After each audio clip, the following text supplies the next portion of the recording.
क्योंकि मैं इस काबिल ही नहीं कि उम्मत मुस्लिमा का इमाम बनूं और इनको लीड करूं। लिहाजा मैं अपने साथियों से नज़रें बचाते हुए वहां से निकल जाता हूं और मैं उनको छोड़कर मक्का की जानिब भाग जाता हूं। मैं मक्का में अपने आप को उम्रा और तवाफ़ करते हुए देखता हूं। वहां कुछ लोग मुझे पहचान लेते हैं क्योंकि मेरे हाथ में रसूलुल्लाह सल्लल्लाहु अलैहि वसल्लम की दी हुई चमकदार तलवार होती है।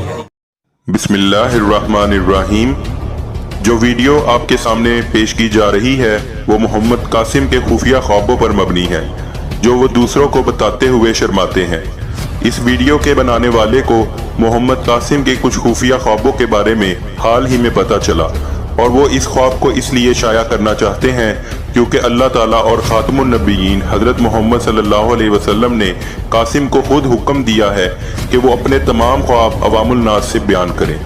इसके बावजूद कि मोहम्मद कासिम को एतराज़ है कि उनके खुफिया ख्वाबों को अवामुल नास से बयान ना किया जाए, लेकिन इस वीडियो के बनाने वाले की ख्वाहिश है कि तमाम अवामुल नास को मालूम हो जाए कि मोहम्मद कासिम कौन है और मुस्तकबिल करीब में मोहम्मद कासिम का क्या किरदार होगा। हम नाजरीन के ऊपर छोड़ते हैं कि वो इस वीडियो को देखकर क्या नतीजा अखज़ करते हैं। हमारा ईमान है कि अल्लाह के सिवा कोई माबूद नहीं और मोहम्मद सल्लल्लाहु अलैहि वसल्लम अल्लाह के आखिरी नबी और रसूल हैं।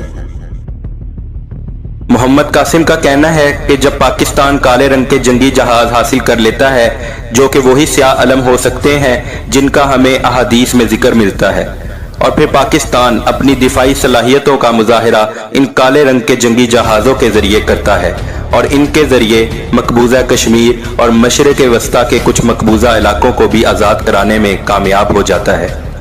ये काले रंग के जंगी जहाज किसी भी मुल्क को पाकिस्तान की तरफ मैली आंख से देखने और इस पर अपना तसल्लुत जमाने से रोक देते हैं। दुनिया हैरत ज़दा होती है कि पाकिस्तान ने इतनी आला सलाहियत कहाँ से हासिल कर ली। जो मुल्क भी पाकिस्तान को नुकसान पहुंचाने की नीयत से आगे बढ़ता है, ये काले रंग के जंगी जहाज उसको निशाने इबरत बना देते हैं। इस तरह अल्लाह ताला पाकिस्तान के लिए तदबीर करता है और यूं पाकिस्तान में अमन व अमान कायम हो जाता है और इस अमन व अमान से फ़ायदा उठाते हुए पाकिस्तान को तरक्की करने का मौका मिल जाता है। मज़ीद ये कि पाकिस्तान को जंगे अजीम सोइम की तैयारी करने का मौका भी मिल जाता है। दुनिया भर के मुसलमान इन काले रंग के जंगी जहाज़ों का मुशाहिदा करते हैं और मुसलमानों की एक बहुत बड़ी तादाद दूसरे ममालिक से हिजरत करके पाकिस्तान में आकर बसना चाहते हैं और इस्लाम की निशाते सानिया में अपना किरदार अदा करना चाहते हैं। चनाचे पाकिस्तान में तमाम दुनिया के मुसलमान आकर बसना शुरू हो जाते हैं जिनकी ज़ुबानें, सकाफ़त और तौर तरीके सब मुनफरिद और जुदा होते हैं। पाकिस्तान एक मुत्तहिदा इस्लामी मुमलिकत बन जाता है जहाँ किसी भी किस्म की रंगो नस्ल की तफरीक नहीं होती। कोई इस बात को अहमियत नहीं देता कि दूसरा यूरोप से ताल्लुक़ रखता है या अफ्रीका से, मशरिक़ वस्ता से ताल्लुक़ रखता है या साउथ एशिया से, साउथ अमरीका से ताल्लुक़ रखता है या मशरिक़ वस्ता से। तमाम मुसलमान मुत्तहिदा इस्लामी मुमलिकत पाकिस्तान में भाई भाई बनकर रहना शुरू कर देते हैं और माजी के असीबत व कौमियत और लसानियत सब किस्सा पारीना बन जाते हैं। खातमुन नबीयीन मोहम्मद सल्लल्लाहु अलैहि वसल्लम का सच्चा इस्लाम यहाँ के मुसलमानों के दिलो दिमाग में रच बस जाता है। वो मुसलमान जो कभी फिरका वारियत में पड़े हुए थे अब इस्लाम की निशाते सानिया के लिए मिलकर काम करते हैं। दुनिया भर के लोग ये कहना शुरू हो जाते हैं कि कासिम को रोकना आसान काम नहीं, क्योंकि अल्लाह ताला खुद कासिम को हिदायत करता है और इसकी हिफाजत करता है। अल्लाह कासिम की मदद करता है और उसके ख्वाबों को हकीकत में बदलता है। चनाचे पाकिस्तान बहुत ज़्यादा तरक्की करता चला जाता है। इसी दौरान पाकिस्तान के मुसलमान कासिम से कहते हैं कि आप मुसलमानों की इमामत का काम संभालिए, यानी इनके लीडर बन जाइए, और इस ख्वाब में वो लोगों को इस बात का मुस्तकिल इनकार करते चले जाते हैं और ये कहते हुए कि मैं इस काबिल नहीं। एक और ख्वाब में लोग मोहम्मद कासिम की मिन्नत समाजत करते हैं कि आप उम्मत की इमामत का काम संभालिए, यानी इनके लीडर बन जाइए। आखिरकार वो लोगों के दबाव का शिकार हो जाते हैं और कहते हैं कि ठीक है, अगर खातमुन नबीयीन हज़रत मोहम्मद सल्लल्लाहु अलैहि वसल्लम का हुक्म होगा तो मैं उम्मत को लीड करने के लिए यानी उनका इमाम बनने के लिए तैयार हूँ।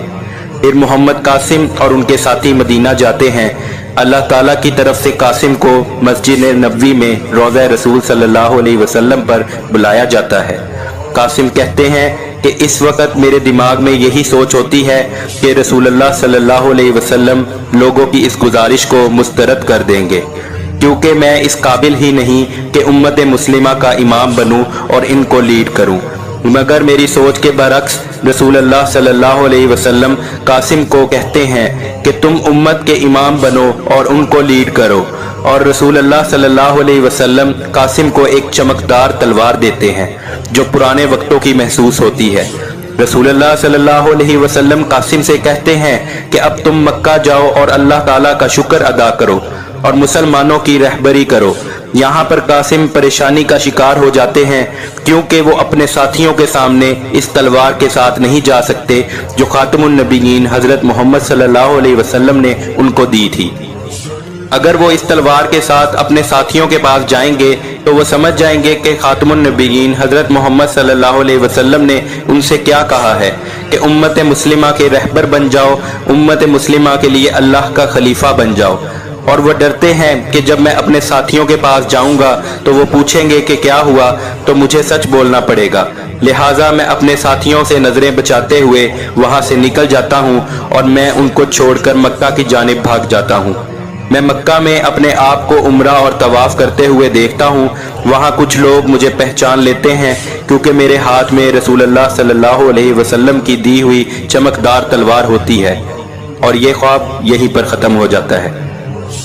حدیث رسول صلی اللہ علیہ وسلم میں آتا ہے کہ ایک خلیفہ کی موت کے وقت لوگوں میں اگلے خلیفہ کا منتخب کرنے میں اختلاف ہو جائے گا۔ اس دوران ایک آدمی مدینہ سے نکل کر مکہ کی طرف بھاگے گا، لوگ اسے خلافت کے لیے نکالیں گے لیکن وہ اسے ناپسند کرتے ہوں گے، پھر لوگ ان کے ہاتھ پر حجر اسود اور مقام ابراہیم کے درمیان بیعت کریں گے۔ سنن ابی داؤد 4285۔